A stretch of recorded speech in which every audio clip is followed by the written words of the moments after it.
Welcome to the series premiere of Seattle Tonight. My name is Matthew, and this is a show about stories as told by the people who experienced them. My first guest is LoRRaine, who is a musician currently based in Los Angeles. The story you are about to hear revolves around the journey Chris makes from his hometown of Palmer, Alaska, to writing his first song in Los Angeles while living in a haunted theater. At the end of the show, I have a bonus supernatural recording that was captured during a different conversation with Chris about a year later. You don't want to miss it.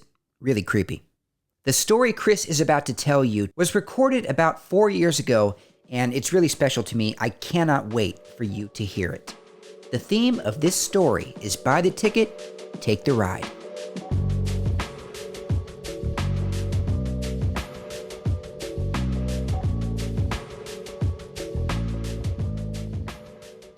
I like to be pretty honest about things, and I think it's about time that I lay it out there. I was a drug addict from the time I was 15 years old till the time I was 21, 22. And that was I've only been about 10 months sober from Oxycontin, which is like heroin. And I've had bad problems with alcohol, trying to keep that on locks nowadays. But I had a very, very long, vicious, horrible run with Oxycontin for a long time, man. I'll tell you the whole story. I had an appendectomy when I was 14, and they gave me hydrocodone. And my dad tried to hide it from me, but of course I found it because I was a curious 14-year-old. Mm-hmm. And I was like, why is this guy hiding this shit from me? Like, it must be good, And so I took some of it and I was like, God damn. And so I took some more and I took some more. And then when I was out, I was trying to find it from other people who had it. Fast forward a year and a half, I'm 16 years old. I'm a full-fledged Oxycontin addict. It's these ways that you level up in your opiate addiction, which is a very big problem nowadays. I'm sure you know about the whole opioid crisis in America right now. It's a very, very big problem, which I hope I can help with one day. And I'm just going to be as naked as I can right now. My method of action was to snort them. I never did it intravenously. I never just normally popped them or swallowed them like a normal person. I usually made it my motive of operation to crush them up and snort them. And I was doing morphine too, any hardcore opiate I could get my hands on. It just about influenced 25% of everything I do and think about nowadays. It's all very kind of sick and macabre and wrong, but that's a whole life that normal folks don't really understand. Like, we're musicians and we're people like me, man, are on a whole different level than Susan from suburbia. You know what I mean? Or little Timmy from charter school. You feel me? It's probably a sick, twisted mentality, but it's a mentality nonetheless. So what I will tell you is it's influenced a lot of my art because I have done a lot of art under the influence of opiates. And I have also written a lot of songs inspired by feelings that I've had from opiates or from withdrawal or the whole, life around it, which is a hard thing to say, but it's the truth about my life. And I've never really been comfortable with telling anybody about it until now, because I frankly don't give a fuck anymore what people's opinions on me are. Excuse me. Just had to sip my Four Loko. So you finish high school, and even though it's always been your dream to pursue a music career in Los Angeles, the first place you go is Nashville. Why is that? I headed to Nashville because my dad, who is a science and chemistry teacher, he has brought me a couple places around the U.S. for science conventions. He took me to Boston when I was 10, and then he took me to Nashville when I was 17 for a science convention.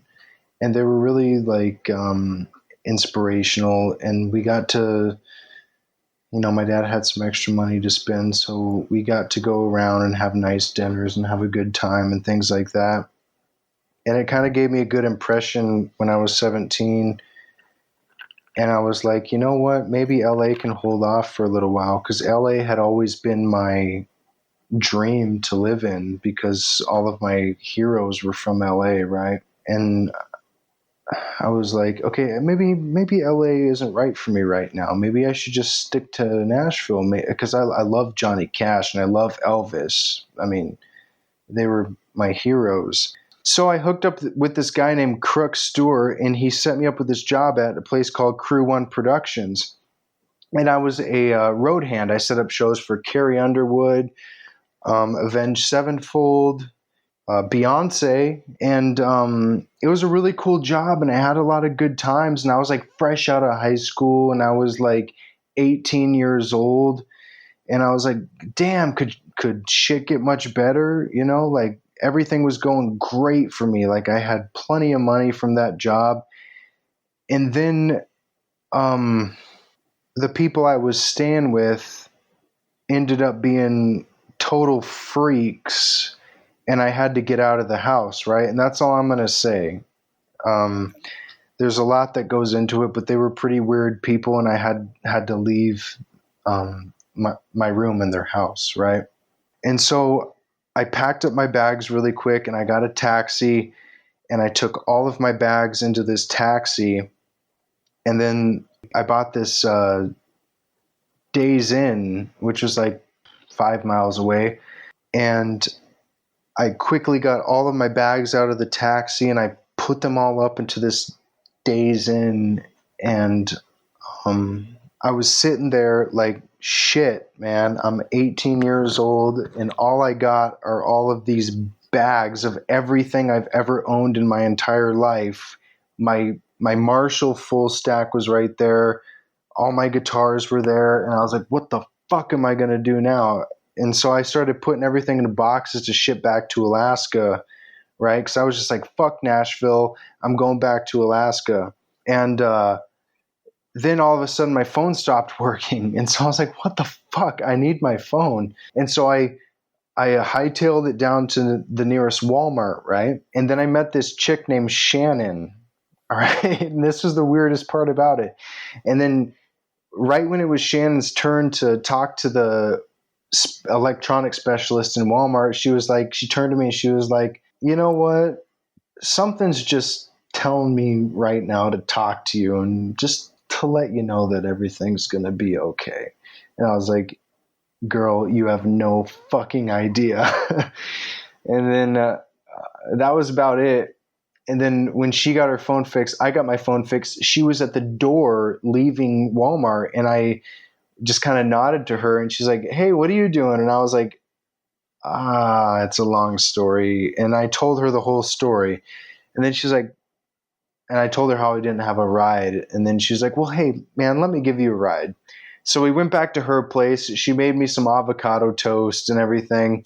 And then we went back to my place. And then she was a photographer, so she brought her camera, and then she was like taking all these pictures of me with like bubble wrap and shit. And like we were all getting fucked up and stoned and having a good time and shit. And then she was like, hey, I gotta go. And that was it. And I never saw her again, but it was an experience. And I was like, well, that was something that I probably needed right now.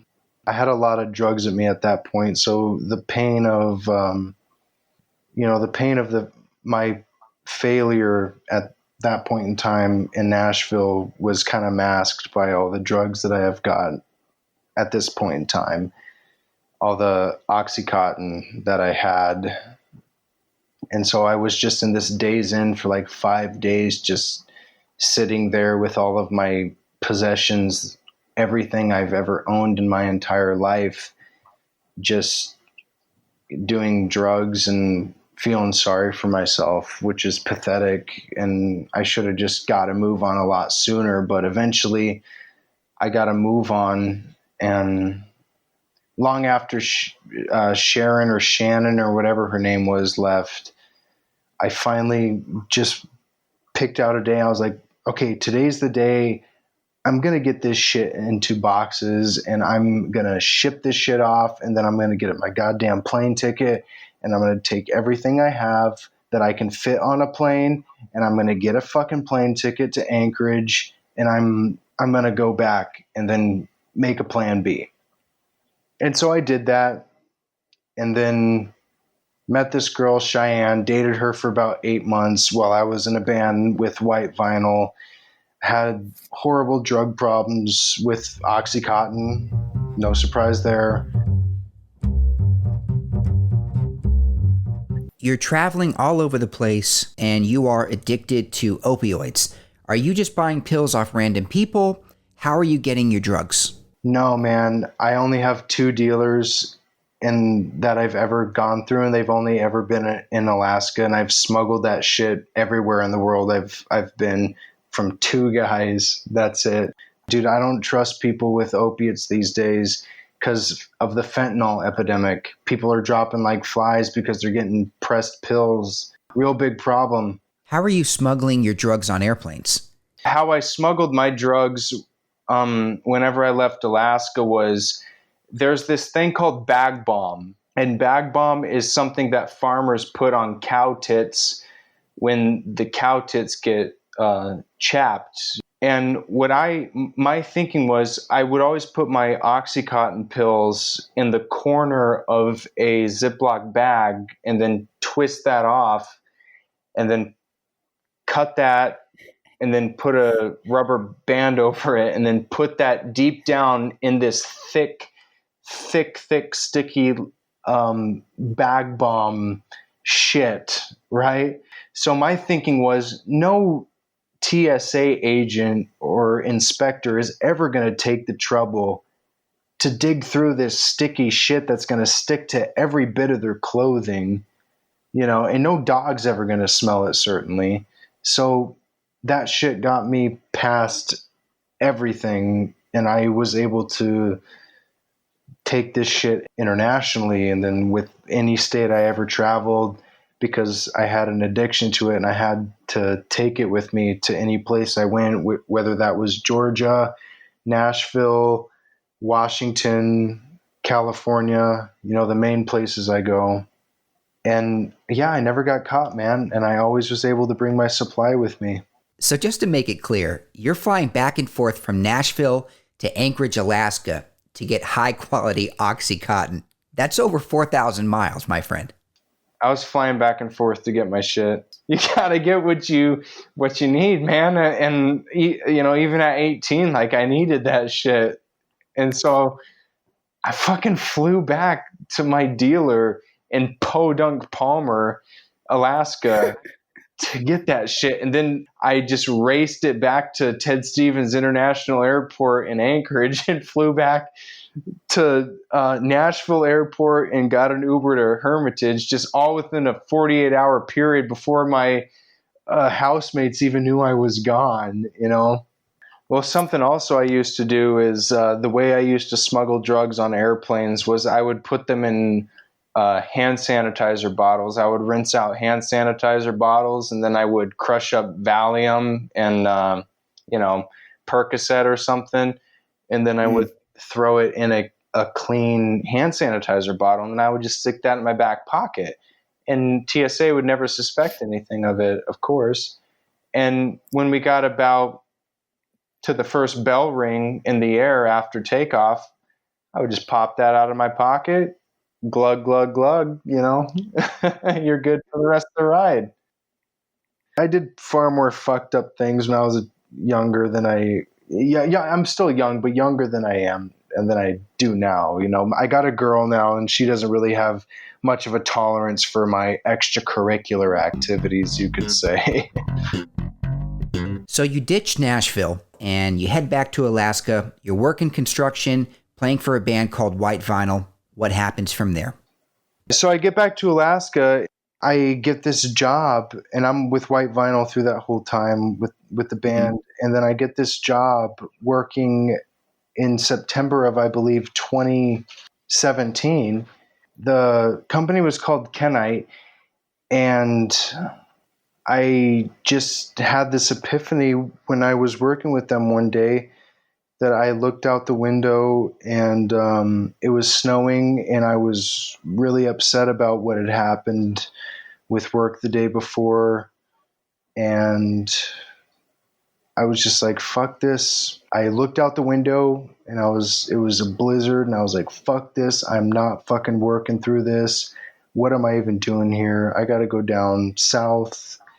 And I walked into the living room of the old folks' home that my dad and I were living in, because my dad had just got thrown out of the house by my mom, and I stuck by his side. Yeah, real tumultuous times, you know what I mean? And I was just like, fuck everything that's going on in my life right now. I need to fucking change. The time had finally come for Chris to move to Los Angeles and pursue his dreams of rock and roll superstardom. He and one of his best friends at the time, Alex, loaded up everything they owned in a tiny Chevy Spark and began the long drive heading south.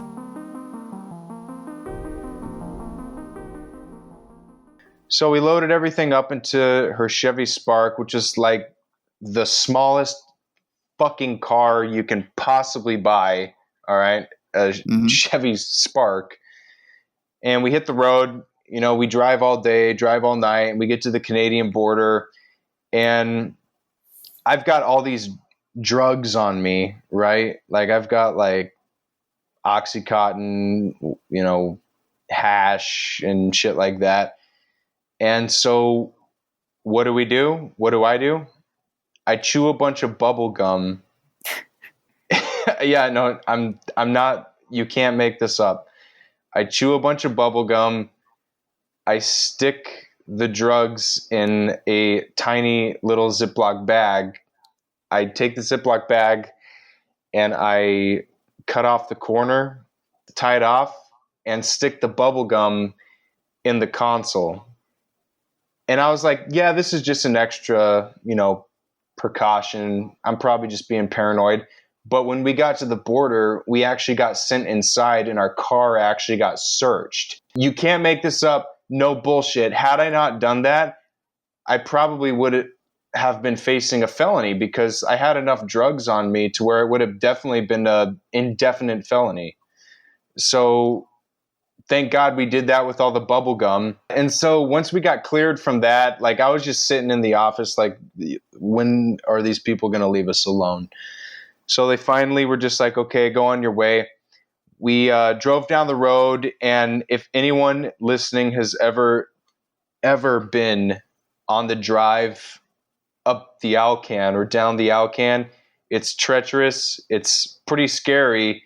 And there ain't no goddamn gas station from the border of Alaska for about 400 miles down the road. There's these like military grade silos that are self-served, and you pump your own gas, but there ain't one of those for about 200 miles away from the border. So we're running low on gas, and we're just counting every second we can. For people who are not familiar, what is the Alcan? Well, the Alcan is the road from basically Seattle to Tok in Alaska. So it's a big stretch of road that, you know, people drive. Oh, it's very dangerous. Oh my God. So you guys almost ran out of gas, huh? Oh yeah. And it was dark, man. It was pitch black. We were in the middle of nowhere. And she's freaking out, of course. I'm just kind of laughing, and I'm like, whatever. Like at this point in time, I just left everything behind in Palmer that I ever cared about. I don't really care what happens. I was like, well, basically we'll figure it out. Like we've gone this far on dumb luck. Like we'll figure out our next move. We'll wave someone down or something. Right. And long story short, we get to this gas station and there's gas, and she's like all relieved. And I'm just kind of like, whatever. I light up a cigarette. I take a piss, and we get some gas and we go. And we drove all the way to these hot springs that we were planning on spending our second night in Canada at. And, you know, we we go skinny dipping in these hot springs, have a great time, meet some crazy people, drink some beer with them, and then we're sleeping in the car. Then we head down the road. I got a bottle of Fireball, got some fireworks, and got all drunked up, shooting fireworks off out of the windows of the car. Just having a good time because we were in Canada, dude, in the middle of nowhere, and like no one was there. So like I was all drunk driving down the highway, shooting these Roman candles off and just blasting Motley Crue and having a good time, So basically after all that insanity, we get to Seattle and we meet up with my buddy Andrew at his school. And this guy's been like my lifelong best friend for a really, really long time. So once we get there, we hang out for a while, play some music, and then we buy like a quarter of a kilo of Coke, right? In Seattle, downtown Seattle. Anyways, we get the quarter key, right?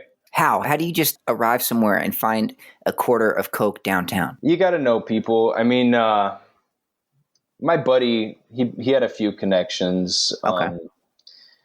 And he was like, hey, let's meet this guy way downtown. And I actually had a little bit of money at the time because I had saved to go down to LA. I had like about 15 grand in the bank. And so I bought the half a key, and I actually, looking back on it, Matt, I think that's the reason why things went wrong with Alex and I, is because she had a Coke problem. I didn't. I always had like a opiate problem. She had a Coke problem real bad. And she kind of went off the rails on a crazy train with that stuff that I bought.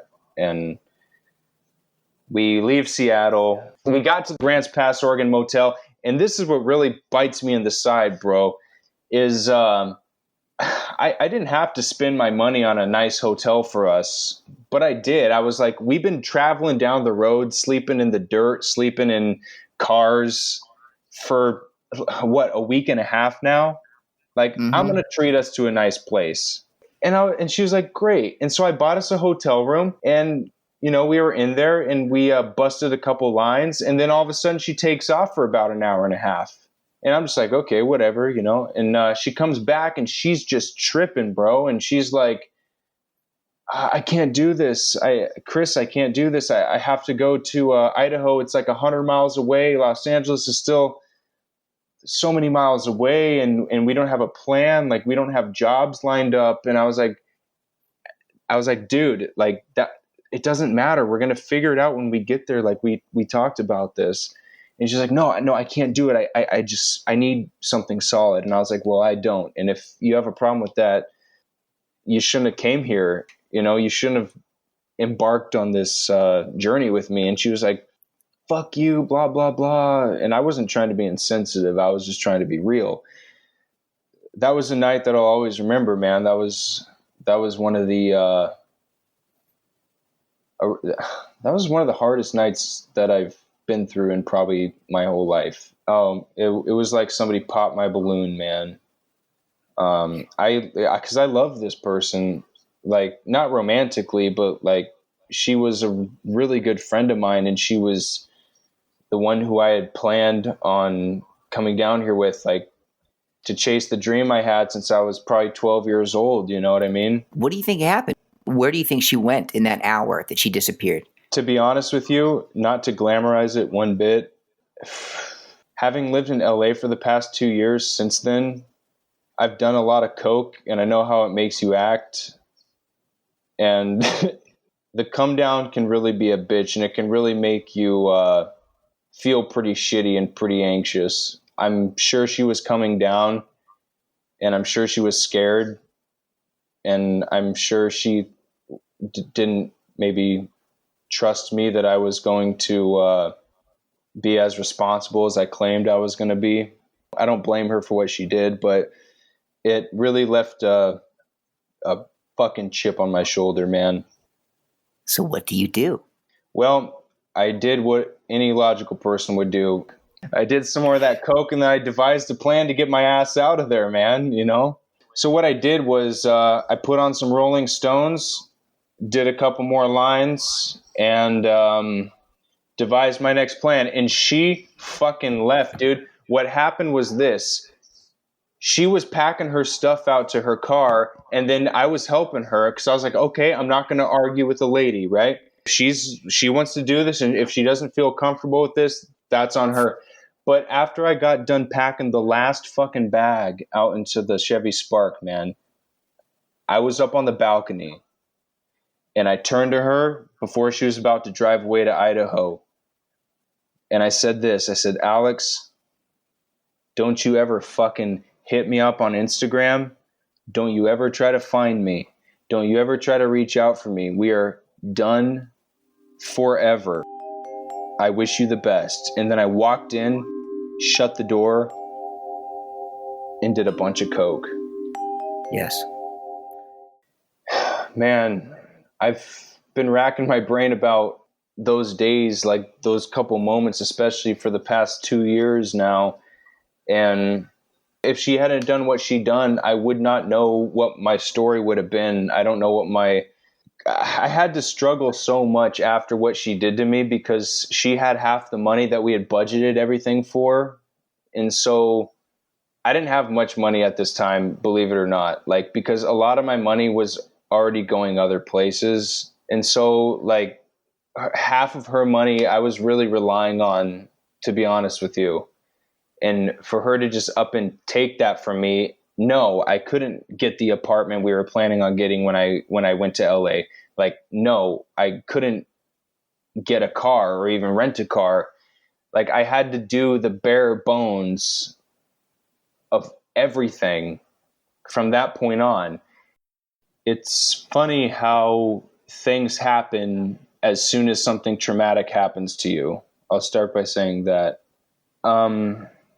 I had nobody in Grants Pass, Oregon. I didn't even know what the fuck Grants Pass, Oregon was. I was there all alone with everything out of the Chevy Spark in that hotel room when Alex left.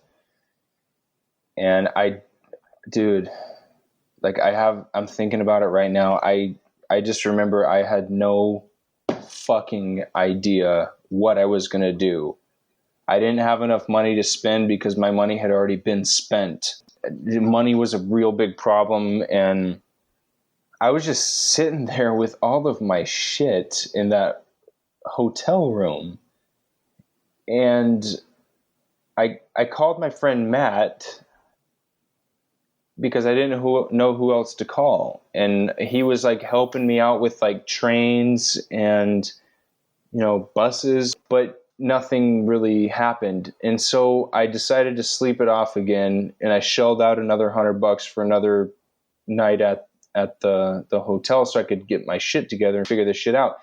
And I decided to mail some things to a hostel that I had once went to in LA. And I had known the owners real well. They were Russian mafia. This dude named Vito ran a hostel in Hollywood. I'd stayed there before to check LA out a couple years ago before, deciding to move there. So I called Vito and I said, hey, I'm mailing you a couple packages of my shit. And he was like, okay, that's fine. Are you going to come here? And I was like, yeah, I'm going to come there because I got no other place to stay, probably, but I'll let you know what happens. And so I mailed those boxes. And when I was leaving the Walmart from buying the packages, I saw this little old lady, and she was talking to me for some reason. And I was like, yeah, okay, sure, hi, blah, blah, blah, blah, blah. And then she just kept talking and talking and talking and talking and talking and talking and talking and talking and talking to me. And so she was like, hey, do you need a ride somewhere? And I was like, actually, yeah, I really fucking do. And so she gave me a ride back to my place. But before we came back to my place, I never even asked about this. I never freaking had any inclination about this, because this lady looked like the sweetest little innocent librarian you had ever met in your life. But apparently she was running the very first big methamphetamine operation in the West, Wow. back in the 60s, man. Like, she was there at the Hells Angels, and she was there with like Charlie Manson, and she was there with like all these 60s musicians in LA, and like she was like running meth, dude. Like, she was in the thick of it with the gangs, the mafia, and everything. And she was just this. In the Hells Angels, they call it old ladies. It's ladies who work for the Hells Angels. Yeah. They were like, she was an old lady from the 60s who was peddling crank back then, man. And like, she was like an OG gangster, essentially. So was she loaded? Yeah. And she took me back to her place to get like some guacamole and like some water and stuff. And she showed me all these pictures. She's like, "Oh, you don't believe me? Well, how about this, darling? Like, look at that." And then she like showed me all these pictures of her younger self with all these like big time gangbangers and shit. And I'm just sitting there like, oh, wow, what Grants Pass, Oregon? Who would have thought? She told me how she was hiding out there with a former partner of hers. I, of course, won't mention her name or anything, but she was telling me her roommate and her were on some kind of maybe even witness protection program or something like that. Yeah, and she drove me to a 7-Eleven to print off my Greyhound ticket, and then she drove me back to my motel, and then she told me some more crazy ass stories that blew my fucking mind, and I was like, the fuck is going on here, And then that was it. Never saw her again. But I will say this, to this day, I still have not messaged her to let her know that I'm okay, because she gave me her phone number, her email, and everything, and her address. She said, once you get to LA and you get established, drop me a line and let me know you're okay. That was 2.5 years ago. I still haven't done it. I have to, and I still have her number in my briefcase. Like, I'm looking at my briefcase right now. It's actually in the nook of this little area in my apartment here in Hollywood. But like, I know it's there right in the pocket, and God damn it, I'm a son of a bitch. I just haven't done it yet. After I got the Greyhound ticket, I went back into her car, and she said, "All right, so what's the next move?" And I was like, "Lady, you're 80 years old. What do you mean, what's the next move? You're talking like a drug dealer here, right?" Well, she is one. Yeah, exactly. And that's the funny part about it. So, like, she says, "What's the next move?" And I was like, I guess I got to go to my place. I mean, I have my ticket. I bought my ticket for the Greyhound, and just take me back to my place, please. You know what I mean? And so she took me back. And then when we were in the parking lot, she told me, like, okay, so when we were in the parking lot, she told me all of this really elaborate shit about what's going to happen with the government. I don't know if she was crazy or not. And like all of these things about what she had been through, and like with the mafia and like the cartel and things like that. But she just laid all this really weird, unannounced information on me, man. And then she gave me her number, and she was like, "Let me know you're okay when you get to LA." Did she say anything that ended up happening so far? No.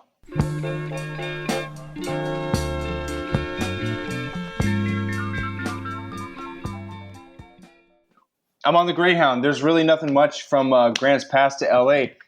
I will tell you this though. I got a 1/4 kilo of coke on me on this Greyhound bus. So I'm sitting there listening to Lady Gaga, listening to Buffalo Springfield, listening to fucking the Monkees and Pink Floyd and everything I have on my laptop downloaded without Wi-Fi, because I clearly didn't pay my phone bill, so I couldn't listen to anything on my phone. Yeah, I was running off to the bathroom about every 20 minutes and doing a couple lines of coke for about 400 miles from Grants Pass to LA. And then, well, let me back up. When we get to Sacramento, this skinhead decides to follow me, and he's just talking to me and talking to me and talking to me, and he's going to LA too. And he sits right behind me, and he's just talking and talking and talking and talking. So at one point in time, he gets up and he asks me if I have any drugs on me, and I'm like, no, I don't. And so I get up and I'm like, what are you standing up for? And he's like, well, you keep going to the bathroom every 5 minutes. And I'm like, okay, yeah, whatever, dude. Whatever. And so he keeps kicking my seat, right? He was kicking it and kicking it and kicking it and kicking it and kicking it and kicking it. And all of a sudden, like, I just got so pissed. I turned around and I just slammed him as hard as I could right in the fucking eye socket, dude. Like Rocky style, dude. I gave it to him, man. And like he sat there for a second and he was bleeding, and he cracked a smile for a second, which was really strange to me, but he cracked a smile and he was like, okay. And that's all he said. And I didn't know what that meant. Like, what does that mean? We still had like a 200, 300 mile trip to go. So I was like, what do you think I'm going to be sitting behind this psychopath for the next 300 miles? Fuck that shit. But I ended up doing it anyways. So check this out. We get to about 100 miles outside of San Francisco, right? And we stop at this designated Greyhound bus area. And all of a sudden, this Mexican meth head chick comes in with a big pill bottle full of meth. No shit. I don't touch this stuff. I don't fuck with it. I don't condone it. This is way out of my ballpark, right? Yeah, like this is some like fucking shit that even I don't fuck with. Anyways, so she comes in and sits right by him, and they're bumping meth for about 50 miles down the road. And I turn around and I'm like, what the fuck are you guys doing? Like, can you please shut the fuck up? Like, I am trying to enjoy my ride, listen to my music, and just not deal with you guys kicking my seat and fucking shouting and shit, right? And they're like, yeah, blah, blah, blah. They're just like causing a fucking ruckus, man. Like, they're all red in the face. They're all doped up. And so they start like shaking everyone down on the bus, and one of them pulls out like a gun or something. And then the bus driver, he gets off and he's like, hey, what the fuck's going on right now? And like, everyone's just kind of not saying anything. And I'm just like, these two dickheads are trying to fucking shoot up the place or something. And then they like turn around and they look at me like with this like really like shitty, like, what the fuck did you say? And I was like, yeah, you're dickheads. You know what I mean? And so, yeah. Of course, they were too pussy to do anything with their guns. And so they kind of dropped it. And then at that moment in time, that kind of gave the bus driver enough time to kind of grab them by the necks. And they kind of just, they were such pussies. They didn't even use their guns. They just kind of put them down and let the guy throw them off the bus in the middle of the desert in Central California or whatever, you know. Between then and when the bus stops in Los Angeles, what happens? Absolutely nothing after those two dickhead meth heads got off the bus. The bus stops, you're in Los Angeles. Then what? All right, bus stops. Well, I can tell you this. I remember what it was like when I got to Los Angeles.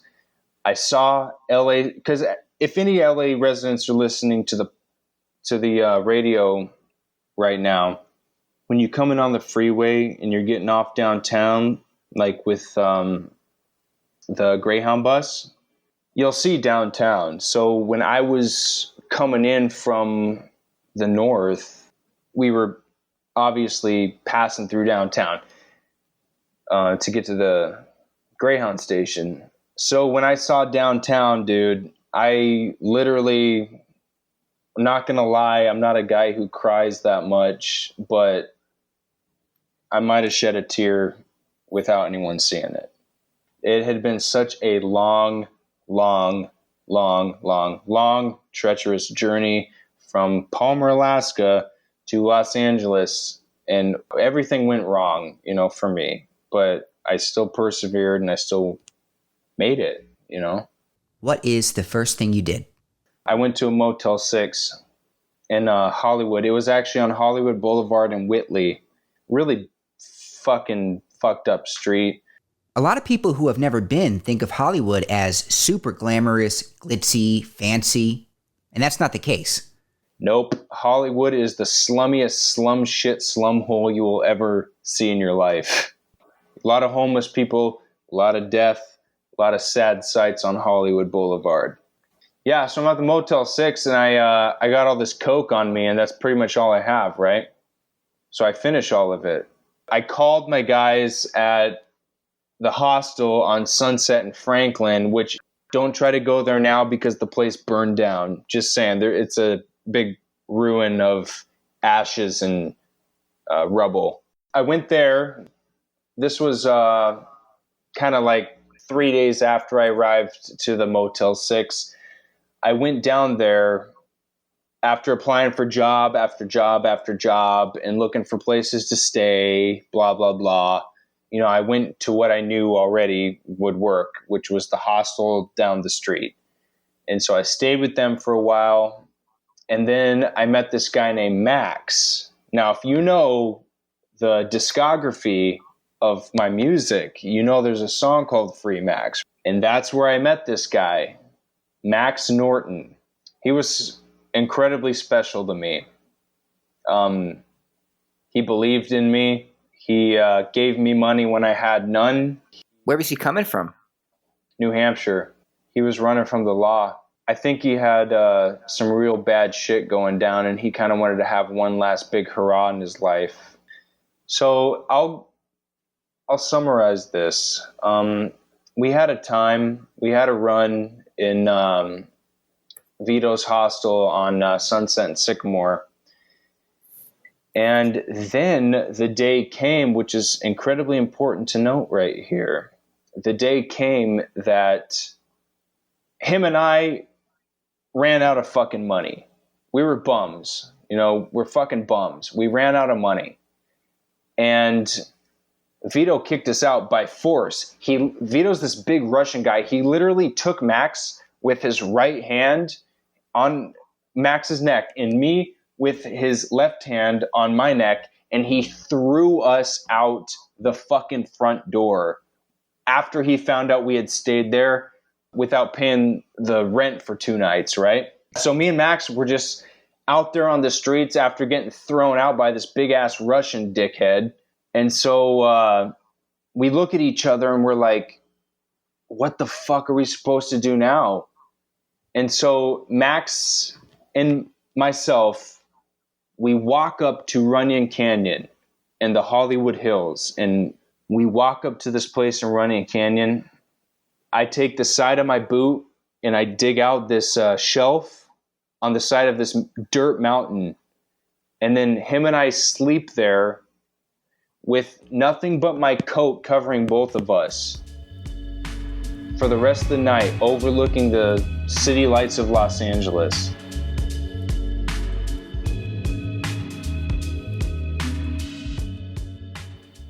All right, so Max and I wake up, right? We wake up in like a whirlwind of dust and hikers screaming and like, because we're sleeping next to a hiking trail, right? And I'm just like, Max, get the fuck up, dude. Like, we got to get out of here. We got to find some food. I'm starving. I'm dehydrated. And so we go into a Quick Mart, and Max steals a couple gallons of water, and he steals a couple bags of chips and some sushi and stuff, and then we duck it into the alley, right? And so we're eating and we're drinking, just like pounding this water. Like, we have got to get this water in our system. Like, we're dying here. We're fucking dehydrated as shit. And when we're all cool and everything, that's when I kind of pipe up and I'm like, okay, so time for our next move. Like what is our next move?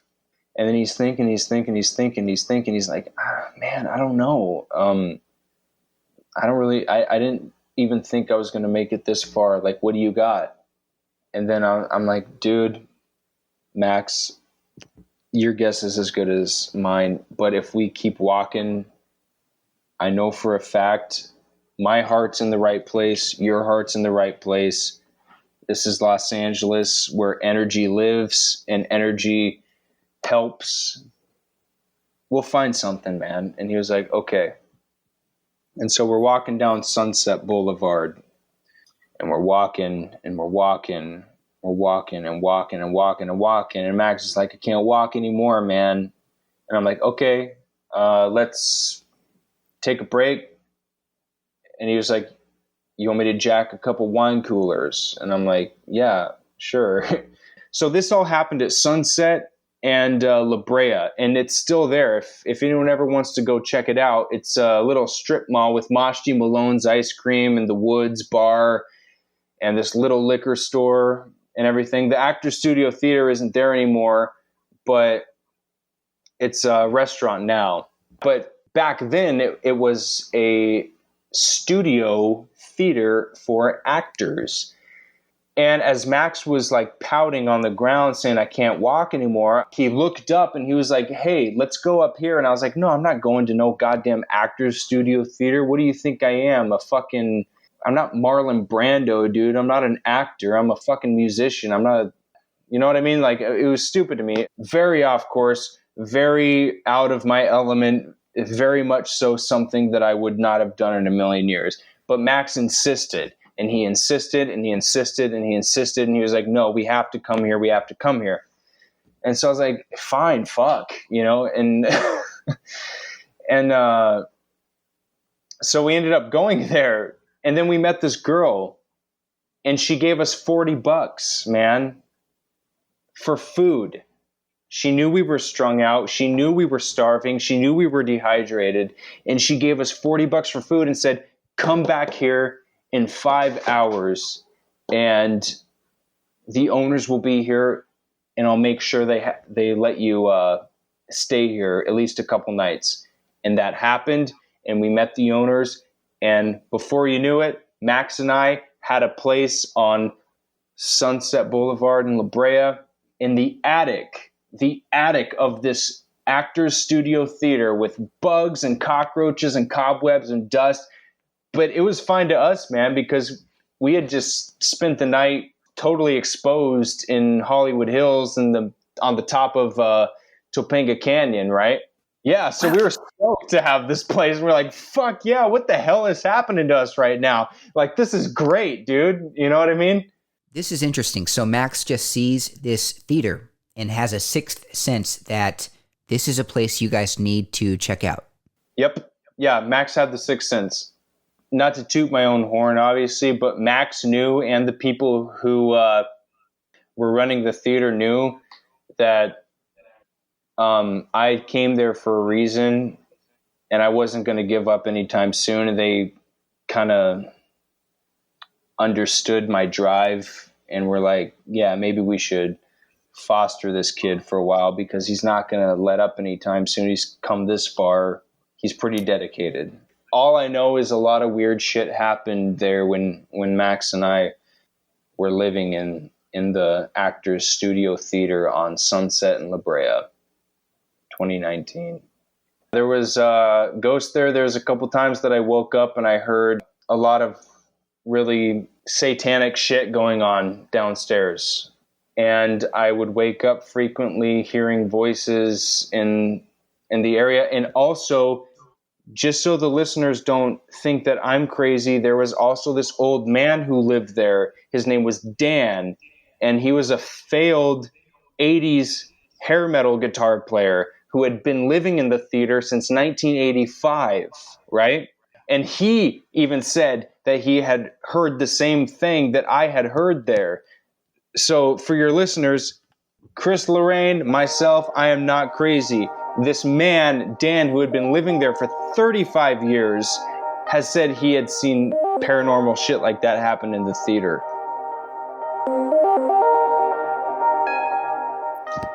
Can you imagine how it would be living in the attic of a Hollywood theater for the past 35 years, dude? So at this point in time, I know for a fact I'm not crazy because this dude's confirming everything that I thought that I had heard. Max had not heard much of any of this. Max told me one thing once upon a time. He said, I was walking down the street and I had no money and I had nothing. All I had was my brain. And I said, I want to meet a girl tonight. And he said he kept repeating that over and over in his mind. And he walked into a bar and he met a girl that night and she took him home. And he was dating that girl the whole time that I knew him. And he described it to me as manifestation. You know what I mean? And I didn't believe him. I was like, what are you talking about? And so I tried it one day and the same thing happened to me. And then I wrote one of my greatest songs that day after I tried his manifestation technique. So I think that man had some spiritual gifts. And I think he passed them on to me. And also, I will tell you this, Matt. Are you ready for this? Okay. I went to a strip club and blew the last $40 I had to my name because I was depressed. And so I met this girl named Temptress, you know, did the whole stripper thing, whatever. And then I said, thank you, good night. Didn't do nothing for me, didn't do jack shit for me. It was a whole waste of fucking $40, whatever. I walked over to the parking lot right beside the theater that I was living at. And there was this homeless guy there in a car who was folding all of his clothes in his car and like putting shit on the sidewalk and everything. And he explained to me every little last bit of the formula to manifestation in this world that you could possibly know of. He gave me the formula for making anything happen in the world that you want. Why didn't he manifest his ass a house? Because I think he was an angel. Of course, you're going to think I'm crazy. Maybe the viewers think I'm crazy, but I don't really feel like this man was human, man. Like I've seen some very weird supernatural shit. I mean, let me ask a question to the viewers. If you think I'm crazy talking about this shit, how do you think you came here? How do you think everything perfectly fell into place? There's some intelligence, at play, man. Come on. I'd be crazy not to ask, what is the formula for manifesting your hopes and dreams? I'll share what I remember. They told me the formula for manifestation. It was basically marrying feeling with thought, the heart with the head, that whole thing. And I did that, and I did that the very next day, and I met a girl, and I wrote one of the songs that's on my album is one of the greatest songs I've ever written. It hasn't even been released yet, but yeah, it was wild, man. At this point, you start dating a witch. What happens then? I'm going to be honest with you, all right? It's a little hard to talk about right now because I got my girl here with me. So what happened was, before I met Jordan, I was with a witch, right? And but I'm not going to go into details about it, but okay. I was with this girl. Did you hear that door slam? That was my girl. She got mad. Oh, sorry. No, it doesn't matter. But I was with this girl, and she really helped me out a lot. And I was like starving, and I was like 40 pounds underweight when I was living in this theater because I wasn't eating more than like 3 times a week. And so this woman took me in, this Hollywood witch woman, and she fed me, she gave me drinks, she gave me Xanax, cocaine, anything I wanted. And you can't mix those two, right? No, you cannot, unless you're me. But if you're listening to this, don't try it at home, all right? Please tell your listeners not to try that at home, but I was doing all those things at the same time. This is just my story, and we're trying to stay true to my story, and I'm trying to be honest with you guys. And so I was doing all that, and she was supplying me with all this shit, and she was giving me like, tips about the music industry and the movie industry and Hollywood and how people act and like everything like that. And I was just kind of like, yeah, whatever, you psycho fuck. Everything she was saying was just crazy as fuck to me. I ended up breaking things off with her because I was really into this girl who's still my girl right now. I was only talking to this older woman, this witch woman, because I was homeless and starving and needed a place to sleep and have some peace every now and again and to get a good meal. That being said, I go to Mexico, as I do every year, because I have family who lives down there. And I'm there for about 3 weeks. I cut ties with that girl. Cut ties with her because I'm with this other girl, Jordan, this beautiful Hollywood actress who I'm still with. And she's in the bathroom right now. And, I'm looking at her. I'm looking out the door to the bathroom where she is right now. After I get back from Mexico, we start going out, come back to the hostel because I make a little bit of money in Mexico due to some music licensing things. So she comes and visits me in the hostel time after time after time. And then like 3 weeks later, I get a car. And so Jordan is smart and she's financially independent. And she's got this place with this girl named Carly who works. Where does Carly work for? Some paparazzi place, a TMZ paparazzi type thing. And Jordan was one of her best friends and her roommate. And so her and Jordan had all kinds of money, right? But some things happened, and then I ended up, this is what happened, all right? So I went to Jordan's place, and we ended up splitting a bottle of codeine, and then Carly found out, and then Carly would not let me go there anymore. What happened after that to me, just because she wouldn't let me stay there with Jordan for a month or so, or for a couple weeks, is I ended up staying in a car in the parking garage of that apartment complex. Then you go to Mexico to visit family, and while you're there, Max gets arrested. Tell me what happened. That's actually a really sad story to me, because Max is one of my favorite humans who's ever been born into this world. And it kind of hurts me talking about his downfalls.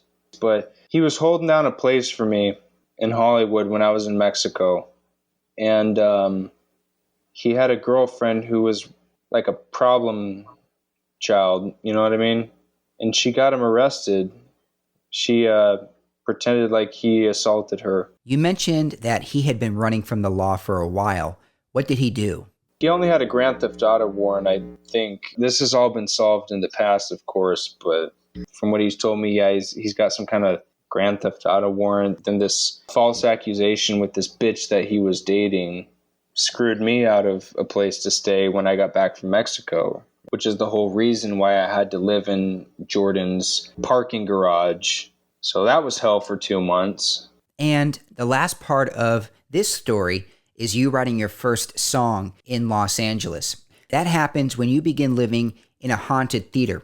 Originally, the playhouse/theater that you lived in was in Hollywood. And then that theater moves to a different neighborhood for cheaper rent in Van Nuys. That's when things get very spooky. So the owners, Chris and Rose, the whole problem going on was they couldn't afford the rent anymore. And they had to forfeit the place that they had been for 30 years on Sunset in La Brea. So when they moved to Van Nuys, when I got back from Mexico and I couldn't live with Max because he was in custody, I had to go to Van Nuys because I had nowhere else to stay in LA. And so in Van Nuys, that's when I had the apparitions come to me. That's when I had the spiritual fuckery come to me. That's when I had like all these crazy epiphanies. And that's when I had all these weird encounters with spirits and nightmares and dreams and sleep paralysis and things like that led me to write the songs Free Max and Witchcraft. I just have to ask anyone who's listening to this to just keep an open mind and not think their old buddy Chris LoRRaine's completely insane. Well, they can suck your ass. Let them think what they want to think. I like the way you think, Matt. All right, suck my ass. Here's what happened. When I was in the new theater, I had fucking spirits visit me and influence everything that I wrote with the song Free Max and Witchcraft. I believe I was in a daze and I was possessed, man. Now what happened was this. I'll just tell you as honestly as I can. I'll walk you through it. When I was writing Witchcraft, what happened was the room that I was staying at, which was the storage room with all of the relics and all of the, devices and wares that Chris had. Chris is the guy who owned the theater, by the way. His name was Chris. So I'm sleeping in this theater and my girl's with me, my new girl, Jordan, from the theater, right? And she's been making trips to come visit me in this place. And so she's sleeping with me, and all of a sudden I wake up and I see this magnetic-like field. I don't see anything, bro. I just see this magnetic field from the very back of the room start slowly moving towards me. But it's like this magnifying glass that everything that I'm looking at swells up in this little orb, circular piece of moving matter, right? Whoa. Yeah, and so it starts from the end of the room, right? And it slowly comes towards me. And then right when it gets exactly to my head, it stops. And then Jordan's phone, which was on the counter, lights up like crazy. It goes beep, beep, beep, beep, beep, beep, beep, beep, beep, beep. Like all these fucking Instagram notifications start lighting up. I'm just like, what the fuck is going on? I wake Jordan up and I tell her what happened. And then she's like, okay, well, we got to see what this shit said. And Matt, when we open up her phone, we get to her Instagram where all of the notifications were lighting up at, right? And it's just all this Turkish bullshit from these accounts that have no followers and no likes on their photos, right? And Jordan, she translates the name of the account into Google Translate, and guess what it said? Dead Blues Souls. That was weird. And then I'll tell you this though, but that day when Jordan left to go back to North Hollywood, I fell asleep and I was working on GarageBand to make a song. I fell asleep and I woke up. And then I had the entire bass line, guitar line, and drum line for Free Max written. And I don't know how it happened. And I think this is a good place to end it. I want to thank you for your time. What an incredible story. Any last thing you want to say? All right, just let me say one thing to the audience, all right? One sentence. Yeah. And one sentence to sum all this up, okay? Please. Buy the ticket. Take the ride.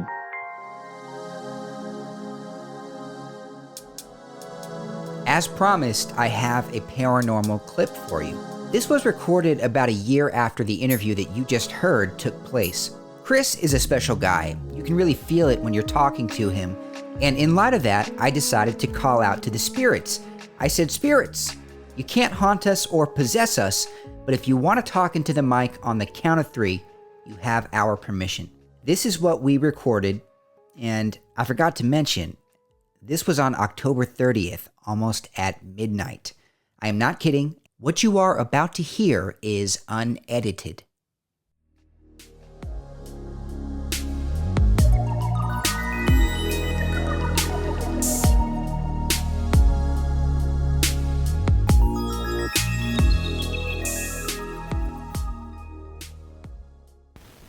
Go ahead and start. In 3, 2, 1. Your 10 seconds is now.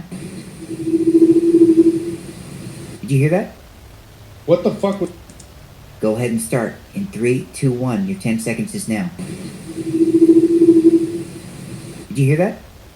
What the fuck was that? Thank you for listening to the series premiere of Seattle Tonight. My name is Matthew, and all the info you need to check up on Chris LoRRaine is in the episode's description. See you next time, and take care.